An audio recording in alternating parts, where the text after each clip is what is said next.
Hi ಸ್ನೇಹಿತರೆ, welcome to K national academy. Good morning all my dear friends. ಎಲ್ಲರಿಗೂ ಒಂದು ಖುಷಿ ವಿಚಾರವೇ ಇವತ್ತು ಅಂತ ಹೇಳ್ಬೋದು. ಏನಂತಂದಾಗ ಶಾಲಾ ಸಾಕ್ಷರತಾ ಶಿಕ್ಷಣ ಇಲಾಖೆಯಲ್ಲಿ ಸುಮಾರು 15,000 ಶಿಕ್ಷಕರ ನೇಮಕಾತಿ ಕುರಿತಂತೆ ನಮಗೀಗ ರಾಜ್ಯ ಪತ್ರದಲ್ಲಿ ಪ್ರಕಟಣೆ ಮಾಡಿದ್ದಾರೆ. C and R rule. So ನೋಡಿ, C and R rule criteria, ಯಾವ ರೀತಿ ನೇಮಕಾತಿ ವಿಧಾನ ಏನಿದೆ, ಆ ಪಠ್ಯಕ್ರಮ ಏನಿದೆ, ಯಾವ ಪೋಸ್ಟ್ಗಳು ಯಾವ ಹುದ್ದೆಗೆ ಮೀಸಲಾಗಿದೆ, ಅದೇ ರೀತಿಯ ದೈಹಿಕ ಶಿಕ್ಷಕರಿಗೆ ಎಲ್ಲವೂ ವಿವರವಾದ ಒಂದು ಮಾಹಿತಿಯನ್ನು ನಿಮ್ಮ ಮುಂದೆ ಇಡ್ತಾ ಇದ್ದೀನಿ ಸ್ನೇಹಿತರೆ. ಯಾರೆಲ್ಲ ನಮ್ಮ ಚಾನಲನ್ನು ಹೊಸದಾಗಿ ನೋಡ್ತಾ ಇದ್ದೀರಲ್ಲ, ಸಬ್ಸ್ಕ್ರೈಬ್ ಆಗಿ, ಇಷ್ಟ ಆದರೆ ಲೈಕ್ ಮಾಡಿ ಮತ್ತು ನಿಮ್ಮ ಸ್ನೇಹಿತರಿಗೂ ಕೂಡ ಶೇರ್ ಮಾಡಿ ಅಂತ ಹೇಳ್ತಾ ಈ ವಿಡಿಯೋವನ್ನು ಪ್ರಾರಂಭ ಮಾಡ್ತಾ ಇದ್ದೀನಿ. ಸ್ನೇಹಿತರೆ, ಯಾವುದೇ ಕಾರಣಕ್ಕೂ ಸ್ಕಿಪ್ ಮಾಡಬೇಡಿ, ಪ್ರತಿಯೊಂದು ಇನ್ಫಾರ್ಮೇಷನ್ ಕೊಡ್ತಾ ಇದ್ದೀನಿ. ಇಲ್ಲಿ ಏನಾಗಿದೆ ಅಂತಂದಾಗ ಪ್ರತಿಯೊಂದು line to line very important ಕೊಟ್ಟಿದ್ದಾರೆ. ಕ್ರೈಟೇರಿಯಾ ಹೇಗಿದೆ ಅಂದರೆ ಆಯ್ಕೆ ವಿಧಾನನೇ ಬೇರೆ ಇದೆ, ಅದೇ ರೀತಿಯಾಗಿ ಯಾವ ರೀತಿ ಎಕ್ಸಾಮ್ ಪ್ಯಾಟರ್ನ್ ಇದೆ, ಪಠ್ಯಕ್ರಮ ಯಾವ ರೀತಿ ಮಾಡ್ತೀವಿ ಅಂತೇಳ್ಬಿಟ್ಟು ಎಲ್ಲ ಡೀಟೇಲ್ ಆಗಿ ಕೊಟ್ಟಿದ್ದಾರೆ. ಮತ್ತು ಯಾವ ಹುದ್ದೆ, ಎಷ್ಟು ಹುದ್ದೆ ಮೀಸಲಿದೆ, ಎಚ್ ಕೆ ಭಾಗಕ್ಕೆ ಎಷ್ಟಿದೆ, ನಾನ್ ಎಚ್ ಕೆ ಭಾಗಕ್ಕೆ ಎಷ್ಟಿದೆ ಅನ್ನೋದು ಕೂಡ ಸರಿಯಾದ ಮಾಹಿತಿಯನ್ನು ಕೊಟ್ಟು ನಿನ್ನೆ ತಾನೇ ಆದೇಶ ಹೊರಡಿಸಿದ್ದಾರೆ. ಸೊ ಯಾರು ಕೂಡ ಮಿಸ್ ಮಾಡಬೇಡಿ, ಸಬ್ಸ್ಕ್ರೈಬ್ ಮಾಡೋದು ಕೂಡ ಮರಿಬೇಡಿ ಅಂತ ಹೇಳ್ತಾ ಈ ವಿಡಿಯೋನ ಪ್ರಾರಂಭ ಮಾಡ್ತಾ ಇದ್ದೀನಿ ಸ್ನೇಹಿತರೆ. ಸೊ ನೋಡಿ ಸ್ನೇಹಿತರೆ, ನಮಗೆ ಗೊತ್ತಿದೆ ದಿನಾಂಕ ಮಿಡ್ ನೈಟ್ ಬಂದಿರತಕ್ಕಂಥದ್ದು ಸ್ನೇಹಿತರೆ, ಇಲ್ಲಾಂದರೆ ಈವ್ನಿಂಗೇ ಮಾಡ್ತಾ ಇದ್ದೆ ನಾನು. 14/7/2026 ಇದು ಬಂದಿರ್ತದ್ದು ನಿನ್ನೆ, ಬಟ್ ಅದು ಪಬ್ಲಿಷ್ ಆಗಿರೋದು ಮಿಡ್ ನೈಟಲ್ಲಿ. ಓಕೆನಾ ಸ್ನೇಹಿತರೆ? ನೋಡಿ, ಕರ್ನಾಟಕ ರಾಜ್ಯ ಪತ್ರದಲ್ಲಿ ಪ್ರಕಟಣೆ ಅಧಿಸೂಚನೆ. ನಮ್ಗೆ ಗೊತ್ತಿದೆ ಸಾರ್ವ ಶಿಕ್ಷಣ ಇಲಾಖೆ, ಸಾಕ್ಷರತಾ ಶಿಕ್ಷಣ ಇಲಾಖೆ. ಓಕೆ, ಏನು ಸಮಸ್ಯೆ ಇಲ್ಲ. ಅದರ ಕ್ರೈಟೇರಿಯಾ ಏನಂತ ಇದೆ ಅದೆಲ್ಲ ನೋಡ್ತಾ ಹೋಗೋಣ ಸ್ನೇಹಿತರೆ. ಇಲ್ಲಿ ನಮ್ಗೆ ಅವಶ್ಯಕತೆ ಇಲ್ಲ, ನೇರವಾಗಿ ಎಲ್ಲವೂ ಕೊಟ್ಟ ರೀತಿಯಲ್ಲಿ ಕೊಟ್ಟಿದ್ದಾರೆ. ನೇರವಾಗಿ ಕ್ರೈಟೇರಿಯಾ ಹೋಗ್ತಾ ಇದ್ದೀನಿ ಸ್ನೇಹಿತರೆ. PhD ಕೊಟ್ಟಿದ್ದಾರೆ, ಎಲ್ಲವೂ ಕೊಟ್ಟಿದ್ದಾರೆ, ನೆನಪಲ್ಲಿ. ಹೈಸ್ಕೂಲು, ಒಂದು ಸೆಕೆಂಡು, ಇಲ್ಲಿ ನೋಡಿ ಅರ್ಜಿಗಳನ್ನು ನೋಡಿ, ಆಹ್ವಾನಿಸುವುದು, ನೇಮಕಾತಿ ಪ್ರತಿಭಟಕರ ಅರ್ಹತೆಯನ್ನು ಷರತ್ತು ಅನ್ವಯವಾಗಿ ಆಯ್ಕೆ ವಿಧಾನ, ಪರೀಕ್ಷೆ, ಪಠ್ಯಕ್ರಮ ಮತ್ತು ಭರ್ತಿ ಮಾಡಬೇಕಾದ ಖಾಲಿ ಹುದ್ದೆಗಳು, ತಾತ್ಕಾಲಿಕ ಸಂಖ್ಯೆಯನ್ನು ಮತ್ತು ರಾಜ್ಯ ಸರ್ಕಾರ ನಿಗದಿಪಡಿಸಿ ಮೀಸಲಾತಿ ನೀತಿಯ ಪ್ರಕಾರ ಅವುಗಳ ವರ್ಗೀಕರಣವನ್ನು ನಿರ್ದಿಷ್ಟಪಡಿಸುವ ಕರ್ನಾಟಕ ರಾಜ್ಯ ಪತ್ರದಲ್ಲಿ ಪ್ರಕಟಿಸುವ ಮೂಲಕ ಅರ್ಹ ಅಭ್ಯರ್ಥಿಗಳಿಂದ ಅರ್ಜಿ ಅನ್ವಯಿಸಲು ಅಗತ್ಯ ಕ್ರಮಗಳನ್ನು ತೆಗೆದುಕೊಳ್ಳತಕ್ಕದ್ದು. ಅಧಿಸೂಚನೆಯ ಸಂಕ್ಷಿಪ್ತ ವಿವರಗಳನ್ನು ಅಂತಹ ಜಾಹೀರಾತುಗಳನ್ನು ಕನ್ನಡ ಮತ್ತು ಆಂಗ್ಲ ಭಾಷೆಯ ಅತ್ಯಧಿಕ ಪ್ರಸಾರವುಳ್ಳ ಒಂದಕ್ಕಿಂತ ಹೆಚ್ಚು ಪತ್ರಿಕೆಗಳಲ್ಲಿ, ಶಾಲಾ ಶಿಕ್ಷಣ ಇಲಾಖೆ ವೆಬ್ಸೈಟ್ನಲ್ಲಿ ಮತ್ತು ಸೂಕ್ತವೆಂದು ಭಾವಿಸುವ ಇತರೆ ಮಾಧ್ಯಮಗಳಲ್ಲಿ ನಾವು ಪ್ರಕಟಿಸುತ್ತೇವೆ ಅಂತ ಹೇಳಿದ್ದಾರೆ. ಸೊ ಎರಡನೇದೇನಿಲ್ಲಿ ಸ್ಪರ್ಧಾತ್ಮಕ ಪರೀಕ್ಷೆ ನಡೆಸುವುದು. ನೋಡ್ರಿ, ಇಲ್ಲಿ ಪರೀಕ್ಷೆ ಪ್ರಾಧಿಕಾರವು ಅಭ್ಯರ್ಥಿಗಳ ಆಯ್ಕೆಗೆ ಸ್ಪರ್ಧಾತ್ಮಕ ಪರೀಕ್ಷೆಯನ್ನು ನಿಯಮಗಳ ಉಪಬಂಧಗಳಿಗೆ ಅನುವಾಗಿ ಹೇಳಿದ್ನೆ. ಅದು ಹೆಂಗಂತ ಮುಂದೆ ಹೇಳ್ತೀನಿ ಸೇರಿ. ಪರೀಕ್ಷೆ ವಿಧಾನ ಎಲ್ಲ ಜಿಲ್ಲಾ ಕೇಂದ್ರಗಳಲ್ಲಿ ಏಕಕಾಲದಲ್ಲಿ ಪ್ರತಿಯೊಂದು ವೃಂದಕ್ಕೂ ಸ್ಪರ್ಧಾತ್ಮಕ ಪರೀಕ್ಷೆ ನಡೆಯತಕ್ಕದ್ದು. ಪರೀಕ್ಷಾ ಪದ್ಧತಿಯನ್ನು ಅನುಸೂಚಿ 2ರಲ್ಲಿ ನೀಡಲಾಗಿದೆ, ಅದನ್ನು ಹೇಳ್ತೀನಿ ಸ್ನೇಹಿತರೆ. ಇಲ್ಲಿ ಪ್ರತಿಯೊಂದು ಜಿಲ್ಲೆಯಲ್ಲಿ, ಅಂದರೆ ಆ ಕ್ರೈಸ್ಟ್ನವ್ರು ಮಾಡಿದ್ರಲ್ಲ ಆ ರೀತಿ ಅಲ್ಲ, ಇವರು ಪ್ರತಿಯೊಂದು ಡಿಸ್ಟಿಕ್ ವೈಸ್ ಎಕ್ಸಾಮ್ ನಡೆಸ್ತಾರೆ ಅಂತ ಕ್ಲಿಯರಾಗಿ ಹೇಳಿದ್ದಾರೆ ಸ್ನೇಹಿತರೆ. ಪರೀಕ್ಷೆಯ ಮಾಧ್ಯಮ, ಸೊ ನೋಡಿ ಗುಡ್ ನ್ಯೂಸ್, ಪರೀಕ್ಷೆಯ ಮಾಧ್ಯಮ ಕನ್ನಡ ಮತ್ತು ಆಂಗ್ಲ ಮಾಧ್ಯಮದಲ್ಲಿ ನಡೆಸ್ತಾರೆ. ಪರೀಕ್ಷೆಯ ಮಾಧ್ಯಮ ಕನ್ನಡ ಮತ್ತು ಆಂಗ್ಲ ಮಾಧ್ಯಮದಲ್ಲಿ ನಡೆಸ್ತಾರೆ ಅಂತ ಕ್ಲಿಯರಾಗಿ ಹೇಳ್ಬೋದು ಸ್ನೇಹಿತರೆ. ಅಭ್ಯರ್ಥಿ ಯಾವುದೇ ಮೀಸಲಾತಿ ವರ್ಗಕ್ಕೆ ಸೇರಿದವನಾಗಿದ್ದರೂ ಆಯ್ಕೆಗೆ ಪರಿಗಣಿಸಲು ಅರ್ಹರಾಗಲು ಏನಪ್ಪ ಅಂದರೆ ಸ್ಪರ್ಧಾತ್ಮಕ ಪರೀಕ್ಷೆ ಪ್ರತಿಯೊಂದು ಪತ್ರಿಕೆ ಕನಿಷ್ಠ 35% ಅಂಕಗಳನ್ನು ಸೋಲುಕ್ಕೆ ಸೇಮ್ ಇದೊಂದು ಪ್ರತಿಯೊಂದು ಪ್ರಾಧಿಕಾರವು ಒಂದು ಅಳವಡಿಸಿಕೊಳ್ಳತಕ್ಕಂಥ ಒಂದು ಪ್ರಮುಖ ಮಾಹಿತಿ ಅಂತಲೇ ಹೇಳ್ಬೋದು ಸ್ನೇಹಿತರೆ. ಏನು ನೋಡಿ, ಇಲ್ಲಿ ಸ್ಪರ್ಧಾತ್ಮಕ ಪ್ರತಿಯೊಂದು ಪತ್ರಿಕೆಯಲ್ಲಿ ಕನಿಷ್ಠ 35% ತೆಗೆದುಕೊಳ್ಬೇಕಂತ ಹೇಳ್ತಾ ಇದ್ದಾರೆ. ಇದು ಒಂದು ಪಾಸಿಟಿವ್ ಅಂತಲೇ ಕೇಳ್ಬೋದು. 100 ಅಂಕಗಳಿದ್ದರೆ 35 ಕಂಪಲ್ಸರಿ ಬೇಕಂತ ಹೇಳ್ತಾ ಇದ್ದಾರೆ, ನೆನಪಿರಲಿ. ಓಕೆನಾ?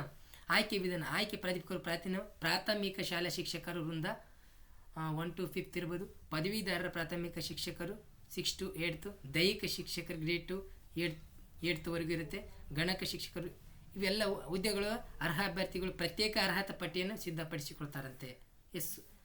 ಮತ್ತು ನೋಡಿ, ವರ್ಗವಾರು ನಿಗದಿಪಡಿಸಿದೆ. ಸ್ಪರ್ಧಾತ್ಮಕ ಪರೀಕ್ಷೆಗೆ ಶಿಕ್ಷಕರು ಅರ್ಹತೆ ಪರೀಕ್ಷೆ ಮತ್ತು ಶಿಕ್ಷಣ ಕೋರ್ಸ್ನಲ್ಲಿ ಪಡೆದ ಅಂಕಗಳ ಅನುಪಾತ ನಿಗದಿಪಡಿಸಿರುವ ಮಾದರಿ, ಅಂದರೆ ಟೆಟ್ ಕಡ್ಡಾಯ ಆಗಿರ್ಬೇಕು ಸ್ನೇಹಿತರೆ. ಲೆಕ್ಕ ಹಾಕಿ ಆಧಾರದ ಮೇಲೆ ಅರ್ಹತೆ ಪರಿಗಣನೆಗೆ ತೆಗೆದುಕೊಳ್ತಾರಂತ ಹೇಳಿದ್ದಾರೆ.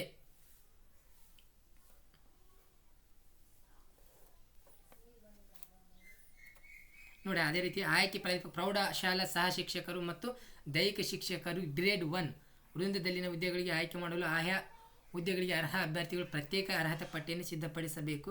ಆಯ್ಕೆ ಪ್ರಾಧಿಕಾರ ಅಧಿಸೂಚನೆ ಮಾಡಲಾದ ಆಯಾ ವಿಷಯಗಳ ಮಾಧ್ಯಮವಾರು ಮತ್ತು ವರ್ಗವಾರು ಹುದ್ದೆಗಳಿಗೆ ನಿಗದಿಪಡಿಸಿದ ಸ್ಪರ್ಧಾತ್ಮಕ ಪರೀಕ್ಷೆ, ಶಿಕ್ಷಕರ ಅರ್ಹತಾ ಪರೀಕ್ಷೆ ಮತ್ತು ಶಿಕ್ಷಕರ ಶಿಕ್ಷಣ ಕೋರ್ಸ್ನಲ್ಲಿ ಪಡೆದ ಅಂಕಗಳ ಅನುಪಾತ ನಿಗದಿ ಮಾದರಿ ವೇಟೇಜ್ ಅನುಸರಿಸಿ ಲೆಕ್ಕ ಹಾಕಿ ಶೇಕಡಾವಾರ ಆಧಾರದ ಮೇಲೆ ಆಯ್ಕೆಗೆ ಅರ್ಹತೆ ಪಟ್ಟಿ ತಯಾರಿಸತಕ್ಕದ್ದು ಅಂತ ಕ್ಲಿಯರ್ ಆಗಿ ಹೇಳಿದ್ದಾರೆ.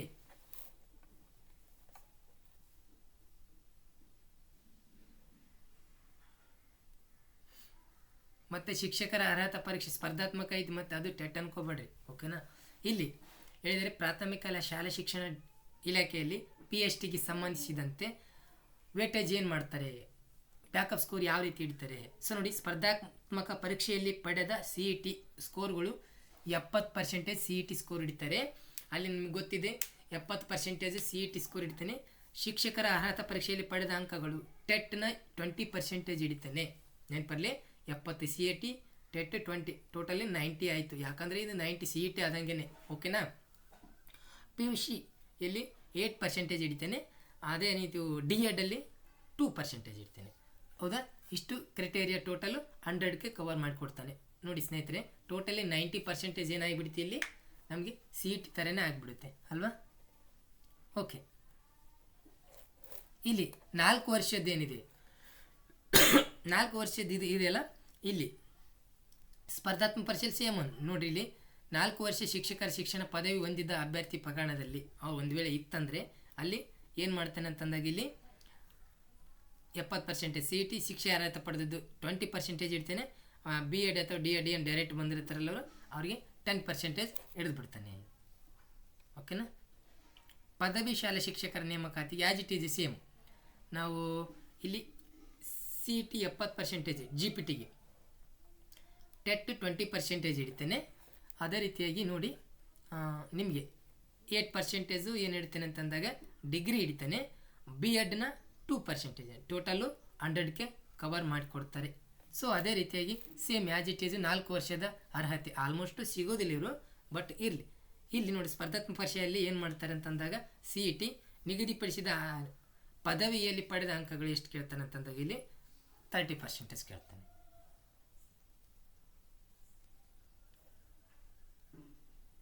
ಈ ಇಲ್ಲಿ ಗಣಕಯಂತ್ರದ್ದು, ಓಕೆನಾ.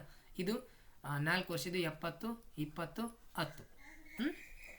ಇಲ್ಲಿ ಇನ್ನೊಂದು ನೆನಪಿರಲಿ, ಗಣಕಯಂತ್ರ ಟೀಚರ್ಸಿಗೆ ಯಾವುದೇ ರೀತಿಯ ಟೆಟ್ ಇರಲ್ಲ ಅಂತ ನಾನು ಭಾವಿಸ್ತಾ ಇದ್ದೀನಿ. ನೋಡೋಣ ಮುಂದೆ ಟೆಟ್ ಇಲ್ಲ.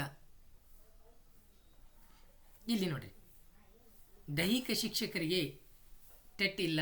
85 CET, 13 PUC ಅಥವಾ ಡಿಗ್ರಿ. ಇಲ್ಲಿ ಇಲ್ಲಿ ನಿಮ್ಮದು BPEd ಏನಾಗಿರುತ್ತೆ ಅಂದರೆ 2%. ಪ್ರೌಢಶಾಲಾ ಶಿಕ್ಷಕರಿಗೆ ನೇಮಕಾತಿಗೆ ಸಂಬಂಧಿಸಿದ ನೋಡಿ, BEd ವಿಷಯ ಅರ್ಹತೆ ಹೊಂದಿರುವ ಅಭ್ಯರ್ಥಿ ಪ್ರಕರಣದಲ್ಲಿ ಅಭ್ಯರ್ಥಿಯು ಪರ್ಸೆಂಟೇಜ್ ಅಂಕಗಳನ್ನು ಇದು ಮಾಡ್ತಾರೆ. ಪ್ರೌಢಶಾಲಾ ಶಿಕ್ಷಕರಿಗೆ ಏನಿದೆ, ಪ್ರೌಢಶಾಲಾ ಶಿಕ್ಷಕರಿಗೆ ಕ್ರೈಟೇರಿಯಾ ವೇಟೇಜ್ ಯಾವ ರೀತಿ ತೆಗಿತೇನೆ ಅನ್ನೋದಾದರೆ CETಯಲ್ಲಿ 80% ತೆಗಿತಾನೆ, 85% CET ತಗೋತಿದ್ದಾನೆ. ಪದವಿಯಲ್ಲಿ 13%. ಅಲ್ಲಿ ಏನು ಮಾಡಿದ್ರು ಅಂತಂದಾಗ ಅಲ್ಲಿ ಟೆಟ್ ಇತ್ತು, ಟೆಟ್ಟನ್ನು ಕವರ್ ಮಾಡಿ 70 ಮಾಡ್ಕೊಂಡಿದ್ರು. ಇದು 70 ಇದೆ GPTಯಲ್ಲಿ, ಆದರೆ ಇಲ್ಲಿ 85 ಇದೆ. ವಿಶೇಷ ಇದು ಏನಪ್ಪ ಅಂತಂದರೆ ನಮಗೆ ಒಳ್ಳೆಯದು ಅಂತಲೇ ಹೇಳ್ಬೋದು. ಆಲ್ಮೋಸ್ಟ್ ಇದು ಡಿಗ್ರಿ ಒಂದು 5% ಇಲ್ಲ, ಅದೇ ಸೇಮ್ 8% ಹಿಡಿದ್ರೆ ಬೆಟ್ರ್ ಇತ್ತು. ಇರಲಿ, ಎನಿವೆ ಮಾಡಿದ್ದಾರೆ. 13 ಡಿಗ್ರಿಯಲ್ಲಿ ಇಡ್ತಾನೆ. BEd 2% ಇರ್ತಾನೆ. ನೋಡಿ ಸ್ನೇಹಿತರೆ, 85 CET ಇದೆ. ನಾವು ಸ್ಪರ್ಧಾತ್ಮಕ ಪರೀಕ್ಷೆಯಲ್ಲಿ ಪಡೆದ ಅಂಕಗಳು ಶೇಕಡಾವಾರು 85 ತೆಗೆದುಕೊಳ್ತಾ ಇದ್ದಾನೆ. ಅದೇ ರೀತಿಯಾಗಿ ಡಿಗ್ರಿಯಲ್ಲಿ ಪಡೆದ ಅಂಕಗಳು 13% ತೆಗೆದುಕೊಳ್ತಾ ಇದ್ದಾನೆ. 2% BEd ಅನ್ನು ತೆಗೆದುಕೊಳ್ತಾನೆ, ಓಕೆನಾ. ಸೊ ನೆಕ್ಸ್ಟ್ ದೈಹಿಕ ಶಿಕ್ಷಕರಿಗೆ ವೇಟೇಜ್ ಏನಿದೆ, ದೈಹಿಕ ವೇಟೇಜಸ್ ನೋಡಿ ಇಲ್ಲಿ ಸೇಮ್ ಇದೆ ಆ್ಯಸ್ ಇಟ್ ಈಸ್. ಇಲ್ಲಿ ಟೆಟ್ ಇರದೇ ಕಾರಣ 85 ಸ್ಪರ್ಧಾತ್ಮಕ ಪರೀಕ್ಷೆ. ಅದೇ ರೀತಿಯಾಗಿ ಡಿಗ್ರಿಯಲ್ಲಿ 13%,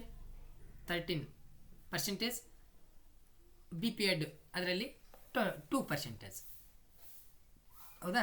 ಓಕೆ, ವಯೋಮಿತಿ ಏನಿದೆ ಮಹಿಳೆಯರಿಗೆ ಮತ್ತು ಏನಿದೆ ವರ್ಗೀಕರಣ ಸೇಮ್ 30. ಇಲ್ಲಿ ನೋಡಿರಿ, ವುಮೆನ್ಗೆ 33% ಇದೆ, ನೆನಪಿರಲಿ ರಿಸರ್ವ್. ವಯೋಮಿತಿ ಇಲ್ಲಿ 5 ವರ್ಷ ಸಡಿಲಿಕೆ ಮಾಡಿದ್ದಾರೆ. ವಯೋಮಿತಿ ನೋಡ್ರಿ, SC ST ಪ್ರವರ್ಗವನ್ನು 48 ಇದೆ, 2A 2B ಎಲ್ಲ 41 ಇದೆ, ಸಾಮಾನ್ಯ ಅರ್ಹತೆ 38 ಇದೆ. ಓಕೆನಾ. ವಯೋಮಾನ ಒಂದು ಬಾರಿ ನಾವು ಏನು ಮಾಡಿದ್ದಾರೆ ಅಂತಂದರೆ ಆಧಾರದ ಮೇಲೆ ಎಲ್ಲ ಇಲಾಖೆಯಲ್ಲಿ ಚೇಂಜ್ ಮಾಡಿದ್ದಾರೆ, ಡೋಂಟ್ ವೆರಿ. ಇಲ್ಲಿ ನೆಕ್ಸ್ಟ್ ನೋಡ್ರಿ, ಅದು ಹೆಚ್ಚುವರಿ ಪಟ್ಟಿ ಬೇಡ ನಮಗೆ.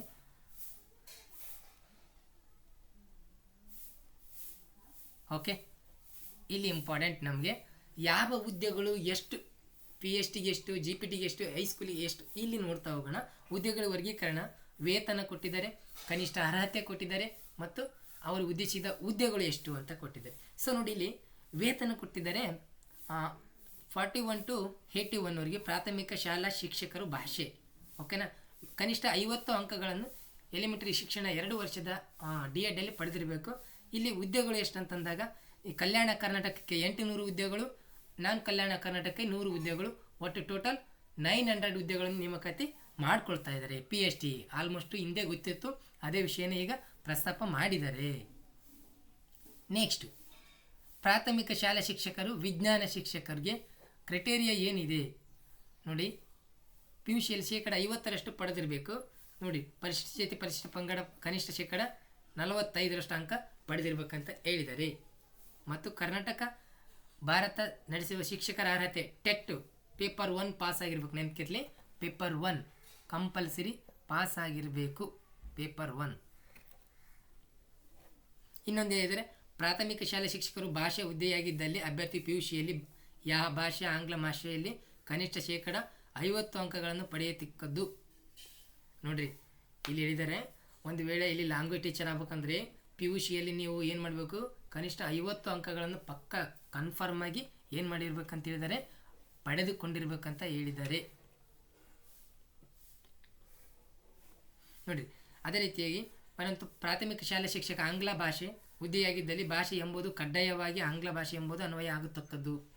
ಪ್ರಾಥಮಿಕ ಶಾಲಾ ಶಿಕ್ಷೆ ಗಣಿತ ಮತ್ತು ವಿಜ್ಞಾನಿಯಾಗಿದ್ದಲ್ಲಿ ನೋಡಿರಿ, PUCಯಲ್ಲಿ ಗಣಿತಶಾಸ್ತ್ರ, ಭೌತಶಾಸ್ತ್ರ, ರಾಸಾಯನಿಕ ಶಾಸ್ತ್ರ ಪ್ರತ್ಯೇಕ ಕನಿಷ್ಠ 50 ಅಂಕಗಳನ್ನು ಪಡಿತಕ್ಕಂದು ಒಂದು ವಿಷಯನಾದರೂ ಅಭ್ಯಾಸ ಬೋಧನೆ ಮಾಡಿರಬೇಕು. ನೋಡಿರಿ, ಇಲ್ಲಿ ಆಂಗ್ಲ ಶಿಕ್ಷಕರಿಗೆ ಇಂಗ್ಲೀಷಲ್ಲಿ ಕಡ್ಡಾಯ, ಇವರು ಆಂಗ್ಲ ಶಿಕ್ಷಕರಾಗಕ್ಕೆ ಸಾಧ್ಯ ಇದೆ, ಎಸ್ಸಾ.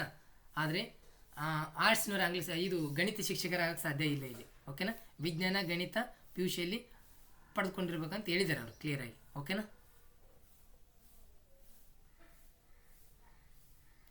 ಅವ್ರು ಹೇಳಿದ್ದಾರೆ, ವಿಕಲಚೇತ ಅವರಿದ್ದರೆ ಯಾವುದೇ ಇದ್ದರೆ ಅಂದರೆ ಏನು ಮಾಡಿದ್ದಾರೆ ಅಂತಂದಾಗ ಅವರು 45% ತೆಗೆದುಕೊಂಡಿರ್ಬೇಕಂತ ಹೇಳಿದ್ದಾರೆ.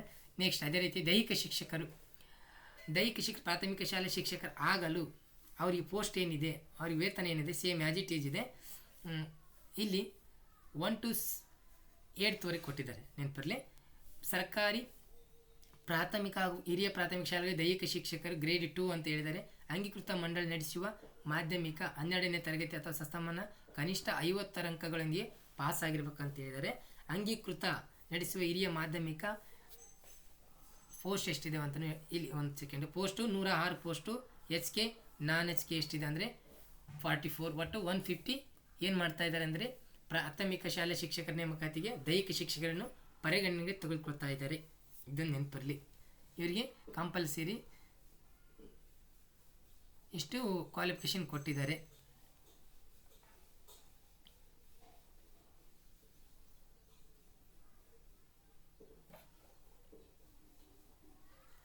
ಪದವಿ ಪ್ರಾಥಮಿಕ ಶಾಲಾ ಶಿಕ್ಷಕರ ನೇಮಕಾತಿ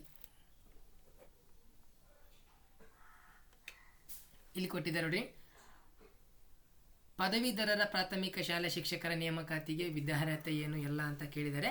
ಇಲ್ಲಿ ಬೇಸಿಕ್ ನೋಡ್ರಿ, 44,425ರಿಂದ 83,700 ವಿದ್ಯಾರ್ಹತೆ. ಪದವಿಯಲ್ಲಿ ಕನಿಷ್ಠ ಸರಾಸರಿ 50 ಅಂಕಗಳು. ನೋಡಿ, ಶಿಕ್ಷಕರ ಶಿಕ್ಷಣದ 2 ವರ್ಷ ಡಿಪ್ಲೊಮಾ.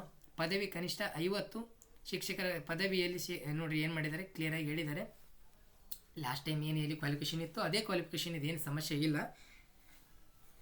ಸಮಸ್ಯೆ ಇಲ್ಲ. ಇಲ್ಲಿ ಏನಾಗಿದೆ ಅಂತಂದಾಗ ಕಲ್ಯಾಣ ಕರ್ನಾಟಕ 3,228 ಹುದ್ದೆಗಳು, ನಾನ್ ಕಲ್ಯಾಣ ಕರ್ನಾಟಕ 5272 ಹುದ್ದೆಗಳು. ನೋಡಿರಿ, ಕಲ್ಯಾಣ ಕರ್ನಾಟಕ ಎಚ್ ಕೆ ಭಾಗಕ್ಕೆ 3228 ಜಿ ಪಿ ಟಿ, ನಾನ್ ಎಚ್ ಕೆ ಭಾಗಕ್ಕೆ 5272 ಇದ್ದಾವೆ. ಟೋಟಲು 8500 ಹುದ್ದೆಗಳು. ಟೋಟಲಿ 8500 ಹುದ್ದೆಗಳನ್ನು ಇವರು ನೇಮಕಾತಿ ಮಾಡಿಕೊಳ್ತಾ ಇದ್ದಾರೆ. 8500 ಹುದ್ದೆಗಳನ್ನು ಏನು ಮಾಡ್ತಾ ಇದ್ದಾರೆ, ನೇಮಕಾತಿಯನ್ನು ಮಾಡ್ಕೊಳ್ತಾ ಇದ್ದಾರೆ ಅಂತ ನಾವಿಲ್ಲಿ ಹೇಳ್ಬೋದು ಸ್ನೇಹಿತರೆ. ಒಟ್ಟು ಜಿ ಪಿ ಎಸ್ ಟಿ 8500 ಹುದ್ದೆಗಳಿದ್ದಾವೆ. ಅದರಲ್ಲಿ ಪಿ ಎಸ್ ಟಿ ಇಲ್ಲ, ಬಟ್ ಪಿ ಎಸ್ ಟಿ ಮೇಲೆ 900 ಕೊಟ್ಟಿದ್ದಾರೆ. ಇಲ್ಲಿ ಎಚ್ ಕೆ ಮತ್ತು ನಾನ್ ಎಚ್ ಕೆ ವಿಭಾಗ ಮಾಡಿದ್ದಾರೆ. ನೋಡ್ರಿ, ಇಲ್ಲಿ ಪದವೀಧರರ ಪ್ರಾಥಮಿಕ ಶಾಲಾ ಶಿಕ್ಷಕರ ನೇಮಕಾತಿಗೆ ಸಂಬಂಧಿಸಿದಂತೆ ಏನು ಮಾಡಿದ್ದಾರೆ ಇಲ್ಲಿ ಅಂತಂದಾಗ, ಪಿ ಯು ಸಿಯಲ್ಲಿ ಕನಿಷ್ಠ ಅದು ಏನಂದರೆ P U C D Ed ಆಗಿತ್ತಂದರೆ ಮತ್ತು ಅದ್ರ ಜೊತೆಗೆ ಏನಾಗಿರಬೇಕು, ಪದವಿ ಆಗಿರಬೇಕು. ಪಿ ಯು ಸಿ ಮುಗಿದವರು ಮತ್ತು ಡಿ ಎಡ್ ಮುಗಿದವರು ಆಗ್ಬೋದು, ಅದ್ರ ಜೊತೆ ಪದವಿ ಆಗಿರ್ಬೇಕು. ನೆನಪಿರಲಿ, ಯಾವ ಸಬ್ಜೆಕ್ಟಿಗೆ ಅಪ್ಲೈ ಮಾಡ್ತೀವಲ್ಲ ಆ ಪದವಿ ಆಪ್ಷನಲ್ ಇಂಗ್ಲೀಷ್ ತೆಗೆದುಕೊಂಡಿರಬೇಕು. ನೆನಪಿರಲಿ. ಈ ಫಾರ್ ಎಕ್ಸಾಂಪಲ್ ಇಂಗ್ಲೀಷ್ ತೊಗೊಳ್ತಾ ಇದ್ದೀನಿ ಅಂದರೆ ಡಿ ಎಡ್ ಆಗಿರಬೇಕು. ಪಿ ಯು ಸಿ ಮೇಲೆ ಮಾಡಿದರೆ ಡಿಗ್ರಿಯಲ್ಲಿ ಕೂಡ ಏನು ಮಾಡಬೇಕು, ಅವರು ಆಪ್ಷನಲ್ ಇಂಗ್ಲೀಷ್ ತೆಗೆದುಕೊಂಡಿರ್ಬೇಕು ಸ್ನೇಹಿತರೆ. ಡಿಗ್ರಿಯಲ್ಲಿ ಕೂಡ ಆಪ್ಷನಲ್ ಇಂಗ್ಲೀಷೇ ತೆಗೆದುಕೊಂಡಿರಬೇಕು. ಅದರ ಜೊತೆಗೆ ಟಿ ಇ ಟಿ ಕಡ್ಡಾಯ ಆಗಿರಬೇಕು. ನೋಡಿ, ಕರ್ನಾಟಕ ಸರ್ಕಾರ, ಭಾರತ ಸರ್ಕಾರ ನಡೆಸುವ ಶಿಕ್ಷಕರ ಅರ್ಹತಾ ಪರೀಕ್ಷೆ ಏನೇ ಆಗಿರಬೇಕು, ಪಾಸ್ ಮಾಡ್ಕೊಂಡಿರಬೇಕು. ನೆನಪಿರಲಿ. ಇಲ್ಲಂದ್ರೆ ಅವರು ಇಲ್ಲ. ಇಲ್ಲಿ ಕ್ಲಿಯರಾಗಿ ಹೇಳಿದ್ದಾರೆ. ಏನು ಹೇಳಿದ್ದಾರೆ ನೋಡಿ, ಕನ್ನಡ, ಆಂಗ್ಲ ಇದ್ದ ಮರಾಠಿ ಮತ್ತು ತೆಲುಗು, ಮಲಯಾಳಂ ಕೊನೆಗೆ ಏನೇ ಒಂದು ಇರಲಿ. ಇಲ್ಲಿ ನೋಡಿ, ಮೇಲೆ ವಿಷಯಗಳಲ್ಲಿ ಯಾವುದಾದರೊಂದು ವಿಷಯವನ್ನು ಐಚ್ಛಿಕ ವಿಷಯವನ್ನಾಗಿ 3 ವರ್ಷದಲ್ಲಿ ಅಭ್ಯಾಸ ಮಾಡಿರಬೇಕು. ಭಾಷೆ ಇತರೆ ವಿಷಯಗಳ ಕನಿಷ್ಠ 50% ಸರಾಸರಿ ಅಂಕ ಪಡೆಯತಕ್ಕಂಥದ್ದು. ನೋಡಿ, ಡಿಗ್ರಿಯಲ್ಲಿ 50% ಕಡ್ಡಾಯವಾಗಿ ಆಗಿರ್ತಕ್ಕಂಥಂತೆ. ಏನು ಪರ್ಸೆಂಟೇಜ್, ಓಕೆನಾ?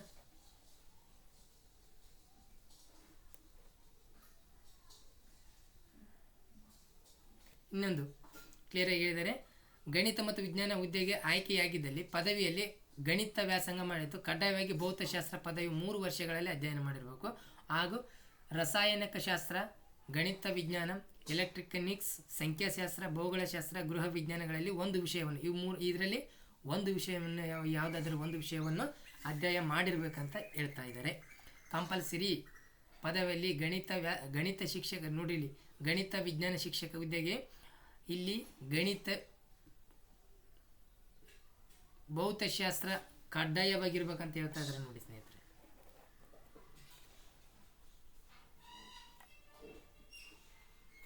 ಇಂಜಿನಿಯರಿಂಗ್ ಕೂಡ ಅವಕಾಶ ಸಿಕ್ಕಿದೆ ಸ್ನೇಹಿತರೆ.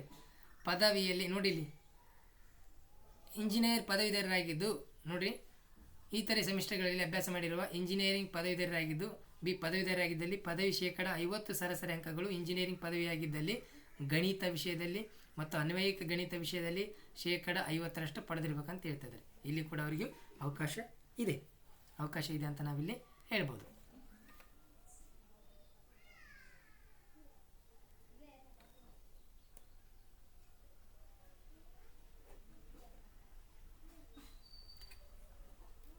ನೆಕ್ಸ್ಟು ಇದು ನಿಮಗೆ ಗ್ರೂಪಲ್ಲಿ ಹಾಕಿದ್ದೀನಿ ಸ್ನೇಹಿತರೆ.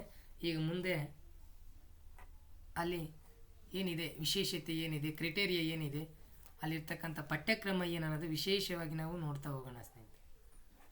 ಒಂದು ಸೆಕೆಂಡ್. ಇಲ್ಲಿ ಕಂಪ್ಯೂಟರ್, ಗಣಿತ ವಿಜ್ಞಾನ ಶಿಕ್ಷಕರು, ಕಂಪ್ಯೂಟರ್ ಸೈನ್ಸ್ ಟೀಚರ್ಸ್ಗೆ ಎಲಿಜಿಬಲ್ ಏನಿದೆ. ಸೊ ನೋಡಿ, ಗಣಕ ವಿಜ್ಞಾನ ಶಿಕ್ಷಕರ ನೇಮಕಾತಿ ಮಾಡ್ತಾ ಇದ್ದಾರೆ. ಹೊಸದಾಗಿ 1 to 8th ನೇಮಕಾತಿ ಮಾಡ್ತಾ ಇದ್ದಾರೆ. Bachelor of science computer science, bachelor of computer application ಅಥವಾ bachelor of environment technology, bachelor of science ಅಥವಾ bachelor of engineering, bachelor of technology in computer science, information science. ಕನಿಷ್ಠ ಇಷ್ಟು ಉದ್ಯೋಗ, ಇದು ಕ್ವಾಲಿಫಿಕೇಷನ್ ಇದೆ. 50 ಅಂಕಗಳೊಂದಿಗೆ ಪದವಿಯನ್ನು ಮುಗಿಸಿರ್ಬೇಕು. ಯಾರೆಲ್ಲ ಎಲಿಜಿಬಲ್ ಇದ್ದರೆ ನೋಡಿರಿ. ಹುದ್ದೆಗಳು Kalyana Karnataka 300, non Kalyana Karnataka 200, total 500 computer ಶಿಕ್ಷಕರ ನೇಮಕ, ಸೈನ್ಸ್ ನೇಮಕ ಮಾಡ್ತಾ ಇದ್ದಾರೆ. ಇಲ್ಲಿ ವಿದ್ಯಾರ್ಹತೆ ನೋಡಿರಿ, ಬ್ಯಾಚುಲರ್ ಆಫ್ ಸೈನ್ಸ್ ಅಥವಾ ಬ್ಯಾಚುಲರ್ ಆಫ್ ಕಂಪ್ಯೂಟರ್ ಅಪ್ಲಿಕೇಶನ್ ಅಥವಾ bachelor of information technology, bachelor of science computer application ಅಥವಾ bachelor of engineering or bachelor of technology in computer science, information science ಇವು ಯಾವುದಾದ್ರೂ ಒಂದಾಗಿದ್ದರೆ ನೀವು ಎಲಿಜಿಬಲ್ ಆಗಿರ್ತೀರಿ ಸ್ನೇಹಿತರೆ. ಇನ್ನೊಂದು ಕನ್ನಡ ಭಾಷೆ SSLC ಪ್ರಥಮ ಭಾಷೆ ದ್ವಿತೀಯ ಭಾಷೆಯನ್ನಾಗಿ ಅಭ್ಯಾಸ ಮಾಡಿರ್ಬೇಕಂತ ಕ್ಲಿಯರಾಗಿ ಹೇಳಿದ್ದಾರೆ. ಮತ್ತು ಇಂಗ್ಲೀಷ್ ಮೀಡಿಯಮ್ ದ್ವಿತೀಯ ಭಾಷೆ ಅಥವಾ ಕನ್ನಡ ಭಾಷೆಯನ್ನು ಅಧ್ಯಯನ ಮಾಡಿರ್ಬೇಕಂತ ಕ್ಲಿಯರಾಗಿ ಹೇಳಿದರೆ. ಶಾಲಾ ಶಿಕ್ಷಣ ಇಲಾಖೆ ಗಣಕ ವಿಜ್ಞಾನ ಶಿಕ್ಷಕರ ನೇಮಕಾತಿ ಹೊಂದಿದ್ದಲ್ಲಿ ರಾಷ್ಟ್ರೀಯ ಶಿಕ್ಷಕರ ಶಿಕ್ಷಣ ಪರಿಷತ್ತು NCT ಇಂದ ಮಾನ್ಯತೆ ಪಡೆದ ನೋಡಿ ಹೇಳ್ತಾ ಇದ್ದಾರೆ ಕ್ಲಿಯರಾಗಿ. ನೇಮಕಾತಿ 5 ವರ್ಷ ಒಳಗಾಗಿ ಶಿಕ್ಷಕರ ಅರ್ಹತೆ ಪರೀಕ್ಷೆ ನೋಡಿ ಒಳಗಾಗಿ ಶಿಕ್ಷಣ ಪದವಿ ಹಾಗೂ ಟೆಟ್ಟನ್ನು ಪಾಸ್ ಮಾಡ್ತಕ್ಕದ್ದು ಕ್ಲಿಯರಾಗಿ ಹೇಳ್ತಾ ಇದ್ದಾರೆ. ಅವರಿಗೆ ಯಾವುದೇ ರೀತಿಯ ಟೆಟ್ ಇರಲ್ಲ. ಒಂದು ವೇಳೆ ನೀವು ನೇಮಕಾತಿ ಆದಮೇಲೆ ಏನು ಮಾಡ್ತಾ ಇದ್ದಾರೆ ಅಂದರೆ B.Ed ಮುಗಿಸಬೇಕು, ಅದ್ರ ಜೊತೆಗೆ ಟೆಟ್ ಪಾಸ್ ಮಾಡಬೇಕು. ಅದು ನಿಮಗೆ ಟೈಮ್ ಕೊಟ್ಟಿದ್ದಾರೆ 5 ವರ್ಷದ ಅವಧಿ ಒಳಗೆ ಅಂತೇಳಿ ಟೈಮು ಕೊಟ್ಟಿದ್ದಾರೆ. ಓಕೆ, ಇಲ್ಲಿ ಪ್ರೌಢಶಾಲಾ ಶಿಕ್ಷಕರ ನೇಮಕಾತಿ ಕಾಯ್ತಿರ್ತಕ್ಕಂಥ ವಿಶೇಷ ಒಂದು ನೇಮಕಾತಿ 11 ವರ್ಷಗಳ ನಂತರ ಆಗ್ತಕ್ಕಂಥ ನೇಮಕಾತಿನೇ ಪ್ರೌಢಶಾಲಾ ಶಿಕ್ಷಕರ ನೇಮಕಾತಿ ಅಂತ ನಾವಿಲ್ಲಿ ಹೇಳಬಹುದಾಗಿದೆ ಸ್ನೇಹಿತರೆ. ಇಲ್ಲಿ ನೋಡಿ ಪ್ರೌಢಶಾಲಾ ಶಿಕ್ಷಕರ ನೇಮಕಾತಿ ವಿದ್ಯಾರ್ಹತೆ ಪೋಸ್ಟ್ಗಳು ಎಷ್ಟು ನೋಡಿ. ಇಲ್ಲಿ ಪ್ರೌಢಶಾಲಾ ಶಿಕ್ಷಕರ ನೇಮಕಾತಿ ಸಂಬಂಧಿಸಿದಂಥ 54,175ರಿಂದ 89,400 ರೂಪಾಯಿ ನಿಮಗೆ ಸ್ಯಾಲ್ರಿ ಇರುತ್ತೆ. ಇಲ್ಲಿ ಎಷ್ಟು ಹುದ್ದೆಗಳಂದರೆ ಕಲ್ಯಾಣ ಕರ್ನಾಟಕಕ್ಕೆ 2,214 ಹುದ್ದೆಗಳು, ನಾನ್ ಕಲ್ಯಾಣ ಕರ್ನಾಟಕಕ್ಕೆ 2,286 ಹುದ್ದೆಗಳು. ಒಟ್ಟು HSTR ಪ್ರೌಢಶಾಲಾ ಶಿಕ್ಷಕರ ನೇಮಕಾತಿಗೆ 4,500. ಇದು ಅತ್ಯಂತ ದೊಡ್ಡ ನೇಮಕಾತಿ ಅಂತಲೇ ನಾವು ಹೇಳ್ಬೋದಾಗಿದೆ ಸ್ನೇಹಿತರೆ. ಓಕೆ, ಇಲ್ಲಿ ಕ್ಲಿಯರಾಗಿ ಹೇಳಿದ್ದಾರೆ ಸರ್ಕಾರಿ ಸಂಯುಕ್ತ ಪದವಿ ಪೂರ್ವ ಕಾಲೇಜ್ ಪ್ರೌಢಶಾಲೆಗಳಲ್ಲಿ ಕೆಳಗೆ ಕಾಣಿಸಿರುವ ವರ್ಗಗಳು ಸಹ ಶಿಕ್ಷಕಿ ಹುದ್ದೆಗಳನ್ನು ಒಳಗೊಂಡಿರುತ್ತದೆ. ಇಲ್ಲಿ ಸಹ ಶಿಕ್ಷಕರು ಕಲಾ, ಕನ್ನಡ, ಇಂಗ್ಲೀಷ್ ಮಾಧ್ಯಮ ನೋಡಿ. ಇಲ್ಲಿ ಸಹ ಶಿಕ್ಷಕರು ಕಲಾ ವಿಭಾಗ, ಸೋಷಿಯಲ್ ಸೈನ್ಸ್ ನೋಡಿ ವಿಷಯದಲ್ಲಿ ಪದವಿಯಲ್ಲಿ ಕೆಳಗಿನ 2 ವಿಷಯಗಳನ್ನು ಐಚ್ಛಿಕ ವಿಷಯಗಳನ್ನಾಗಿ ಅಭ್ಯಾಸ ಮಾಡಿರತಕ್ಕದ್ದು. ಈ ಕೆಳಗೆ ಕೊಟ್ಟಿರ್ತಕ್ಕಂಥ 2 ವಿಷಯ ಕಡ್ಡಾಯವಾಗಿ ಇರಬೇಕಂತ ಹೇಳ್ತಾ ಇದ್ದಾರೆ. ಇತಿಹಾಸ, ಅದ್ರ ಜೊತೆ ಎಕನಾಮಿಕ್ಸ್ ಇದ್ರೂ ಓಕೆ, ಇತಿಹಾಸ ರಾಜಕೀಯ ಇದ್ರೂ ಓಕೆ, ಭೌಗೋಳಶಾಸ್ತ್ರ ಮತ್ತು ಸಮಾಜಶಾಸ್ತ್ರ ಇದ್ರೂ ಓಕೆ, ಅಥವಾ ಯಾವುದಾದ್ರೂ ಇಷ್ಟರಲ್ಲಿ 2 ವಿಷಯಗಳು ಕಡ್ಡಾಯವಾಗಿ ನೀವು ಅಧ್ಯಯನ ಪದವಿಯಲ್ಲಿ ಆಪ್ಷನ್ ಮಾಡಿರ್ಬೇಕಂತ ಕ್ಲಿಯರಾಗಿ ಹೇಳ್ತಾ ಇದ್ದಾರೆ. ಶಿಕ್ಷಣದಲ್ಲಿ ಪದವಿಯನ್ನು ಕಡ್ಡಾಯ ಮಾಡಿರ್ಬೇಕಂತ ಕ್ಲಿಯರಾಗಿ ಹೇಳ್ತಾ ಇದ್ದಾರೆ. ಸೊ ಅದೇ ರೀತಿಯಾಗಿ ನೋಡಿ ಸಹ ಶಿಕ್ಷಕರು ಜೀವಶಾಸ್ತ್ರ, ಕನ್ನಡ ಮತ್ತು ಆಂಗ್ಲ ಮಾಧ್ಯಮದಲ್ಲಿ ಜೀವಶಾಸ್ತ್ರ, ಇಲ್ಲಿ ಸೈನ್ಸ್ ಟೀಚರ್ಸ್ ಪದವಿಯಲ್ಲಿ ಕೆಳಗಿನ 2 ವಿಷಯಗಳನ್ನು ಅಭ್ಯಾಸ ಮಾಡಿರ್ತಕ್ಕದ್ದು. ಸೊ ನೋಡಿ ಇಲ್ಲಿ ಯಾವುದಂದರೆ ರಸಾಯನಶಾಸ್ತ್ರ, ಸೌಂಡ್ ಏನದು, ರಸಾಯನಶಾಸ್ತ್ರ ಆಗಿರ್ಬೋದು, ಸಸ್ಯಶಾಸ್ತ್ರ ಆಗಿರ್ಬೋದು, ಪ್ರಾಣಿಶಾಸ್ತ್ರ ಆಗಿರ್ಬೋದು, ಇವು ಕಂಪಲ್ಸರಿ. ರಸಾಯನಶಾಸ್ತ್ರ ಕಡ್ಡಾಯ ಐಚ್ಛಿಕ ವಿಷಯವಾಗಿರ್ತಕ್ಕದ್ದು. ಇದ್ರ ಜೊತೆಗೆ ಅಧ್ಯಯನ ಮಾಡಿರ್ಬೇಕು. ಸೌಂಡ್ ಏನದು,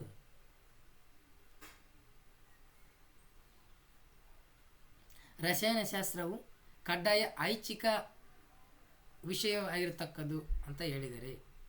ನೆನಪಿರಲಿ, ಇಲ್ಲಿ ರಸಾಯನಶಾಸ್ತ್ರ ಮತ್ತು ಪ್ರಾಣಿಶಾಸ್ತ್ರ ಇರಬೇಕು, ಸಸ್ಯಶಾಸ್ತ್ರ ಇರಬೇಕು, ರಸಾಯನಶಾಸ್ತ್ರ ಕಡ್ಡಾಯವಾಗಿರ್ಬೇಕು ಅಂತೇಳಿ ಕ್ಲಿಯರಾಗಿ ಮೆನ್ಷನ್ ಮಾಡಿದ್ದಾರೆ.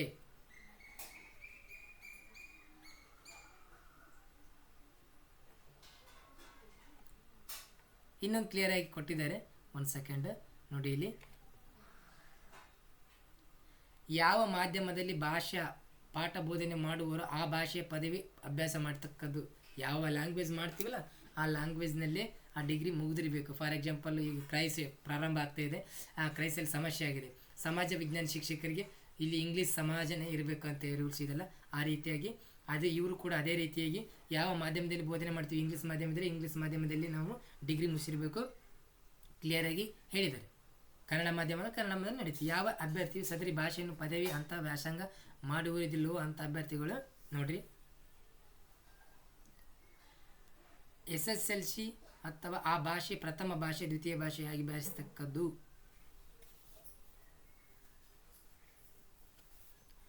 ಇಲ್ಲಿ SSLCಯಲ್ಲಿ language first and second language ಇರಬೇಕಂತ ಹೇಳ್ತಾ ಇದ್ದಾರೆ.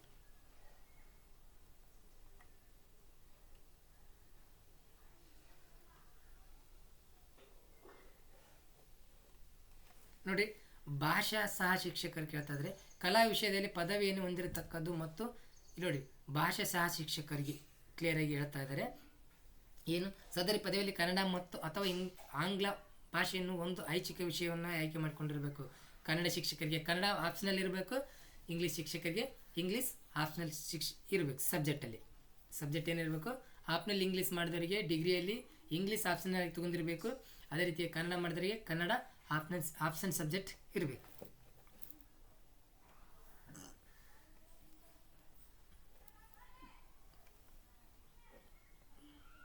ದೈಹಿಕ ಶಿಕ್ಷಕರಿಗೆ ಕೇಳ್ತಾ ಇದ್ದಾರೆ.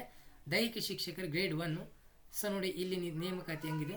ದೈಹಿಕ ಶಿಕ್ಷಣವನ್ನು ಐಚ್ಛಿಕ ವಿಷಯವನ್ನಾಗಿ ಆಯ್ಕೆ ಮಾಡಿಕೊಂಡು ಪದವಿ ವಿದ್ಯಾರ್ಥಿ 50% ಏನು ಮಾಡಬೇಕಂತಂದಾಗ ಆಯ್ಕೆ ಮಾಡಿಕೊಂಡಿರಬೇಕು. ಇಲ್ಲಿ ಎಷ್ಟು ಹುದ್ದೆಗಳಿದ್ದಾವೆ ದೈಹಿಕ ಹುದ್ದೆಗಳಿಗೆ ಅಂದರೆ ಕಲ್ಯಾಣ ಕರ್ನಾಟಕಕ್ಕೆ 319 ಹುದ್ದೆಗಳಿದ್ದಾವೆ. ನಾನ್ ಕಲ್ಯಾಣ ಕರ್ನಾಟಕಕ್ಕೆ 131 ಹುದ್ದೆಗಳಿದ್ದಾವೆ. ಒಟ್ಟು ಟೋಟಲ್ 450 ಹುದ್ದೆಗಳು ನಾವು ಇಲ್ಲಿ ನೋಡ್ಬೋದಾಗಿದೆ ಸ್ನೇಹಿತರೆ. ನೋಡ್ರಿ ಇಲ್ಲಿ ಅವರಿಗೆ ಹೇಳಿದ್ದಾರೆ ಕ್ಲಿಯರಾಗಿ. ಏನು ಹೇಳಿದ್ದಾರೆ ಅಂತಂದಾಗ ಅವರು ಡಿಗ್ರಿ BPED ಎಲ್ಲ ಕಂಪ್ಲೀಟ್ ಆಗಿರ್ಬೇಕಂತಲೇ ಹೇಳಿದ್ದಾರೆ. ಏನು ಸಮಸ್ಯೆ ಇಲ್ಲ.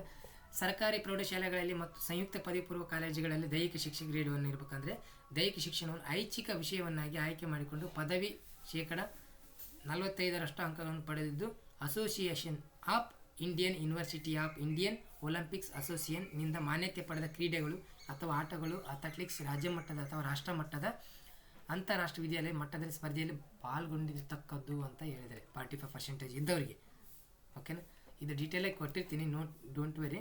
ಲಾಸ್ಟ್ ಟೈಮ್ ಕ್ಲಿಯರಾಗಿ ಕೊಟ್ಟಿದ್ದಾರೆ. ಇದು ದೈಹಿಕ ಶಿಕ್ಷಕರದ್ದು CNRLದು ಇದನ್ನು ಕೊಟ್ಟಿದ್ದಾರೆ. ಕ್ಲಿಯರ್ ಆಗಿದೆ, ಏನು ಸಮಸ್ಯೆ ಇಲ್ಲ ಅದು. ಓಕೆ ಪಠ್ಯಕ್ರಮ ನೋಡೋದಾದ್ರೆ ಸ್ನೇಹಿತರೆ, ಇಲ್ಲಿ ಪಠ್ಯಕ್ರಮ ಏನಿದೆ ಅನ್ನೋದಾದರೆ ಸೊ ನೋಡಿ ಇಲ್ಲಿ ಸ್ಪರ್ಧಾತ್ಮಕ ವಿವರಿಸಿ ಭಾಳ ಬದಲಾವಣೆಯಾಗಿದೆ. ಪಠ್ಯಕ್ರಮ ಹೇಗೆ ಬದಲಾವಣೆ ಆಗಿದೆ ಅಂದರೆ ಸ್ಪರ್ಧಾತ್ಮಕ ಪರೀಕ್ಷೆ ವಿವರಗಳು ಪ್ರಾಥಮಿಕ ಶಾಲಾ ಶಿಕ್ಷಕರಿಗೆ ಪಠ್ಯಕ್ರಮ ಏನಿದೆ, ಸಾಮಾನ್ಯ ಪತ್ರಿಕೆ ಇರುತ್ತೆ.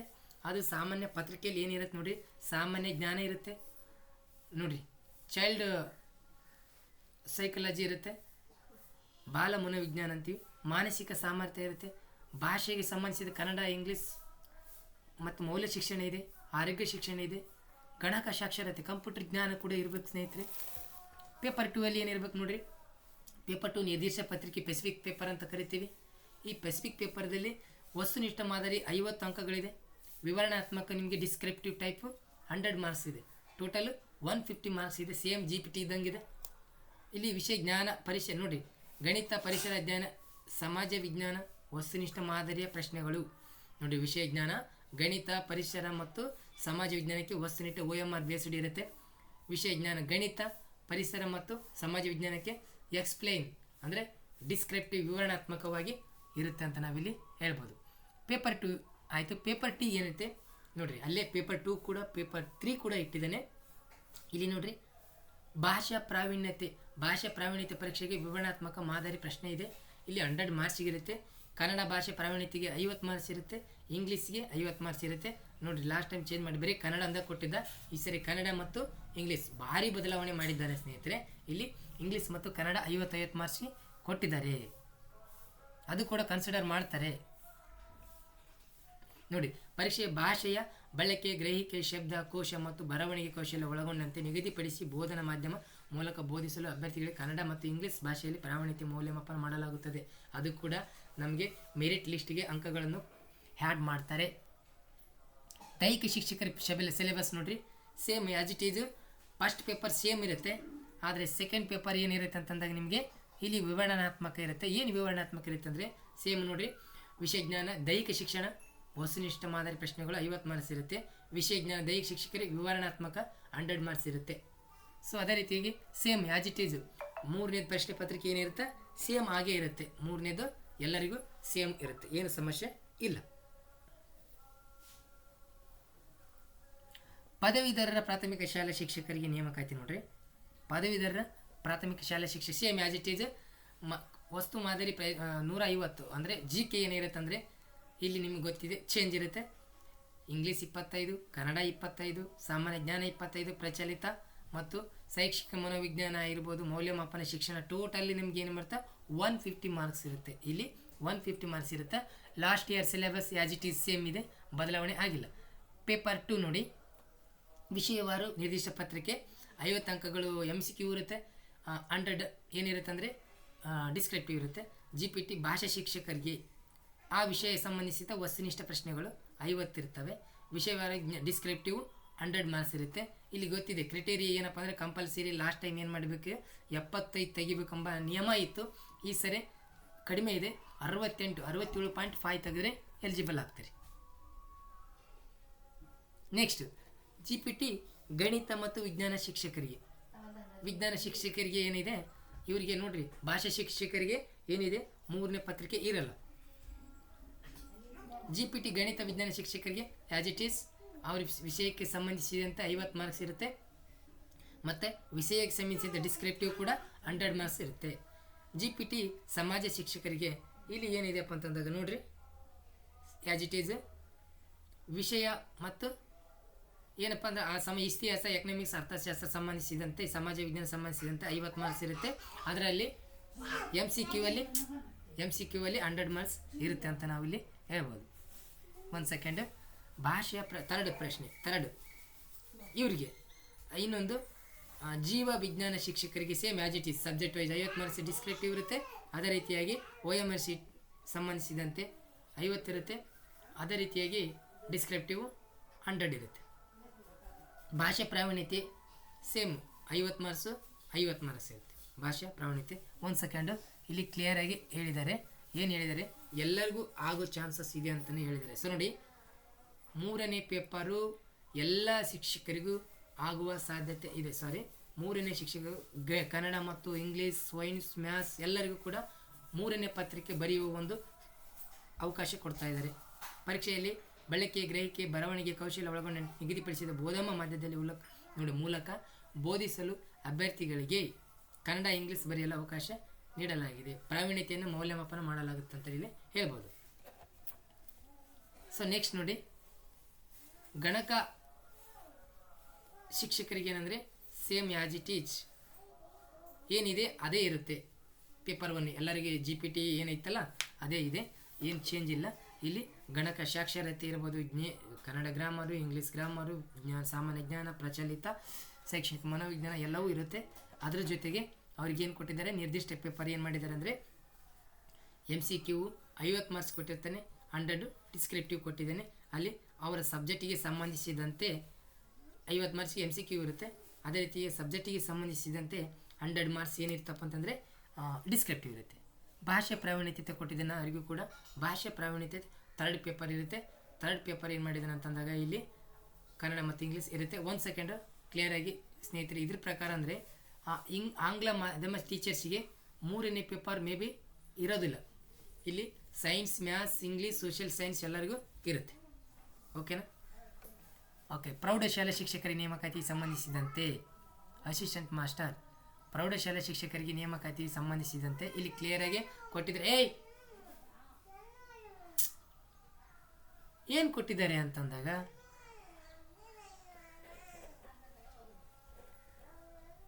ಸೊ ನೋಡಿ, ಪ್ರೌಢಶಾಲಾ ಶಿಕ್ಷಕರ ನೇಮಕಾತಿಗೆ ಸಂಬಂಧಿಸಿದಂತೆ ಇಲ್ಲಿ ಕ್ಲಿಯರಾಗಿ ಕೊಟ್ಟಿದ್ದಾರೆ ಸ್ನೇಹಿತರೆ. ಆ ಸಿಲೆಬಸ್ ಏನೆಲ್ಲ ಕೊಟ್ಟಿದ್ದಾರೆ ಅಂತ ನೋಡ್ತಾ ಹೋದಾಗ ಇಲ್ಲಿ ಪೇಪರ್ 1 MCQ ಅಲ್ಲಿ ಇರುತ್ತೆ. ಮತ್ತು ಅದನ್ನು ಡಿಸ್ಕ್ರಿಪ್ಟಿವ್ ಅನ್ಕೋಬೇಡ್ರಿ, ಕೆಲವ್ರು ಇರ್ತಾರೆ ಡಿಸ್ಕ್ರಿಪ್ಟಿವ್ ಅಂದ್ಬಿಟ್ಟು ಮೈಂಡ್ ವಾಶ್ ಮಾಡೋರು, ತಲೆನೇ ಕೆಡಿಸ್ಕೋಬೇಡ್ರಿ. ಮೊದಲನೇ ಪತ್ರಿಕೆ MCQ ಇರುತ್ತೆ. ವಸ್ತುನಿಷ್ಠ ಮಾದರಿ ಪ್ರಶ್ನೆ ಸ್ನೇಹಿತರೆ, ಇಲ್ಲಿ ಏನೆಲ್ಲ ಇರುತ್ತೆ ಅಂತಂದಾಗ ಕನ್ನಡ, ಇಂಗ್ಲೀಷು, ಸಾಮಾನ್ಯ ಜ್ಞಾನ, ಶೈಕ್ಷಣಿಕ ಮನೋವಿಜ್ಞಾನ, ಸಾಮಾನ್ಯ ನೋಡ್ರಿ, ಮೆಂಟಲ್ ಎಬಿಲಿಟಿ ಇರುತ್ತೆ, ಗಣಕಯಂತ್ರ ಸಾಕ್ಷರತೆ, ಮೌಲ್ಯ ಶಿಕ್ಷಣ ಎಲ್ಲ ಸೇರಿ 150 ಮಾರ್ಕ್ಸ್ ಇರುತ್ತೆ. 150 ಮಾರ್ಕ್ಸ್ ಇಟ್ಟಿದ್ದಾನೆ, ನೆನಪಲ್ಲಿ 150 ಮಾರ್ಕ್ಸ್. ಲಾಸ್ಟ್ ಟೈಮ್ ಏನಿತ್ತು, ಒಂದು ಸ್ವಲ್ಪ 150 ಮಾರ್ಕ್ಸ್ ಇತ್ತು ಲಾಸ್ಟ್ ಟೈಮ್, ಸ್ವಲ್ಪ ವೇರಿಯೇಷನ್ ಆಗಿದೆ. ಅದು ಏನಂತ ಹೇಳ್ತೀನಿ ಸ್ನೇಹಿತರೆ. ನೆಕ್ಸ್ಟ್, ನಿರ್ದಿಷ್ಟ ಪತ್ರಿಕೆ ವಸ್ತುನಿಷ್ಠ ಮಾದರಿ ಪ್ರಶ್ನೆಗಳು ಸಬ್ಜೆಕ್ಟಿಗೆ ಸಂಬಂಧಿಸಿದಂತೆ 50 ವಿವರಣಾತ್ಮಕ 100 ಮಾರ್ಕ್ಸ್. ಟೋಟಲು 150 ಡಿಸ್ಕ್ರಿಪ್ಟಿವ್ ಇರುತ್ತೆ. ಅದನ್ನು ಎಕ್ಸ್ಪ್ಲೇನ್ ಮಾಡ್ತಾ ಹೋಗ್ತೀನಿ.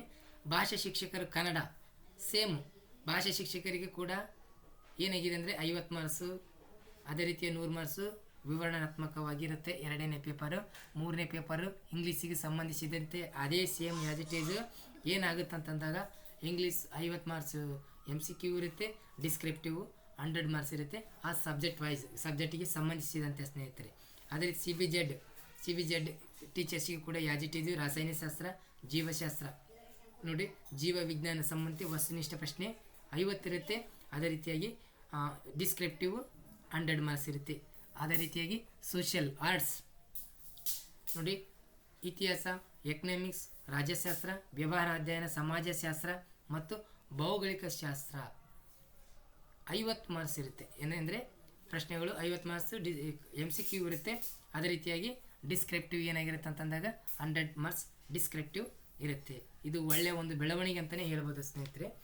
ಭಾಷಾ ಪ್ರಾವೀಣ್ಯತೆ ಸೇಮ್ ನೋಡಿರಿ, ಭಾಷಾ ಪ್ರಾವೀಣ್ಯತೆ ಪರೀಕ್ಷೆ ವಿವರಣಾತ್ಮಕ ಮಾದರಿ 100 ಮಾರ್ಕ್ಸ್ ಇರುತ್ತೆ. ಇಲ್ಲಿ ಕನ್ನಡ ಪ್ರಾವೀಣ್ಯತೆ 50 ಮಾರ್ಕ್ಸು, ಇಂಗ್ಲೀಷ್ ಪ್ರಾವೀಣ್ಯತೆ 50 ಮಾರ್ಕ್ಸ್ ಇರುತ್ತೆ ಅಂತ ನಾವಿಲ್ಲಿ ಹೇಳ್ಬೋದು ಸ್ನೇಹಿತರೆ. ಓಕೆ, ದೈಹಿಕ ಶಿಕ್ಷಕರಿಗೆ ಸೇಮ್ ದೈಹಿಕ ಶಿಕ್ಷಕರಿಗೆ ಮೇಲೆ ಹೇಳಿದಂತೆ ಸೇಮ್ ಆ್ಯಸ್ ಇಟ್ ಈಸ್ ಅದೇ ರೀತಿ ಇದೆ. ಆದರೆ ಇಲ್ಲಿ ಎರಡನೇ ಪತ್ರಿಕೆ 50 ಮಾರ್ಕ್ಸು ತಮಗೆ ಏನಂತಪ್ಪ ದೈಹಿಕ ಶಿಕ್ಷಣ ವಸ್ತುನಿಷ್ಠ ಮಾದರಿ ಇರುತ್ತೆ. ಅದೇ ರೀತಿಯಾಗಿ ದೈಹಿಕ ಶಿಕ್ಷಣ ಸಂಬಂಧಿಸಿದಂತೆ 100 ಮಾರ್ಕ್ಸ್ ಡಿಸ್ಕ್ರಿಪ್ಟಿವ್ ಇರುತ್ತೆ ಅಂತ ಹೇಳ್ಬೋದು. ಅದೇ ರೀತಿಯಾಗಿ ಭಾಷಾ ಪ್ರಾವೀಣ್ಯತೆ ಅಂದರೆ ಇಲ್ಲಿ ಭಾಷೆಯನ್ನು ಏನು ಮಾಡೋದಂದರೆ ಅಬಿಲಿಟಿ ಚೆಕ್ ಮಾಡೋದಕ್ಕೆ 100 ಮಾರ್ಕ್ಸ್ ಇರುತ್ತಲ್ಲ, ಅಲ್ಲಿ ಕನ್ನಡ 50 ಮಾರ್ಕ್ಸ್ ಇರುತ್ತೆ, ಅದು ಇಂಗ್ಲೀಷು 50 ಮಾರ್ಕ್ಸ್ ಇರುತ್ತೆ. ಸೊ ನೋಡಿ, ಪರೀಕ್ಷೆಯು ಭಾಷೆಯ ಬಳಿಕ ಗ್ರಹಿಕೆ ಮತ್ತು ಶಬ್ದಕೋಶ ಬರವಣಿಗೆ ಕೌಶಲ್ಯ ಒಳಗೊಂಡಂತೆ ನಿಗದಿಪಡಿಸಿರುವ ಬೋಧನಾ ಮಾಧ್ಯಮ ಮೂಲಕ ಬೋಧಿಸಲು ಸ್ಪರ್ಧಾತ್ಮಕ ಪರೀಕ್ಷೆಗಳಿಗೆ ಇಲ್ಲಿ ಏನಪ್ಪ ಅಂದರೆ ಪ್ರಾವೀಣ್ಯತೆಯನ್ನು ಮೌಲ್ಯಮಾಪನ ಮಾಡಲು ಇದು ಮಾಡಿರ್ತಾರೆ. ನೋಡಿ, ಇಲ್ಲಿ ಕ್ಲಿಯರಾಗಿ ಹೇಳಿದರೆ ಪರೀಕ್ಷೆ ಪ್ರಾಧ್ಯಾಪಕ ಪರೀಕ್ಷೆಗೆ ಕನಿಷ್ಠ 45 ದಿನಗಳ ಮೊದಲು ತನ್ನ ಅಧಿಕೃತ ವೆಬ್ಸೈಟ್ನಲ್ಲಿ ಪಠ್ಯಕ್ರಮವನ್ನು ಪ್ರಕಟಿಸಬೇಕು ಅಂತ ಹೇಳಿದೆ. ಸೊ ನೋಡಿ, ಈಗ ಸದ್ಯನೇ ನೇಮಕಾತಿ ನೋಟಿಫಿಕೇಶನ್ ಆಯ್ತಂದರೆ ನೇಮಕಾತಿ 45 ಅಂದರೆ ಎಕ್ಸಾಮ್ ಇರುತ್ತಲ್ಲ,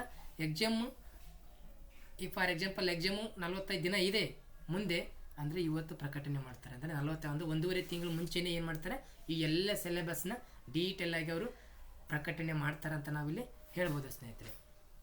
ಇದು ನೋಡಿ ಸ್ನೇಹಿತರೆ, ಹೊಸದಾಗಿ ಯಾರೆಲ್ಲ ನೋಡ್ತಾ ಇದ್ರಲ್ಲ ಅವರು ಸಬ್ಸ್ಕ್ರೈಬ್ ಮಾಡೋದು ಮರಿಬೇಡಿ. ಇಷ್ಟ ಆದರೆ ಲೈಕ್ ಮಾಡಿ. ಏನಾರ ಡೌಟ್ಸ್ ಇದ್ದರೆ ಮೆಸೇಜ್ ಮಾಡಿ, ಅದಕ್ಕೆ ನಾನು ರಿಪ್ಲೈ ಮಾಡ್ತೀನಿ ಸ್ನೇಹಿತರೆ.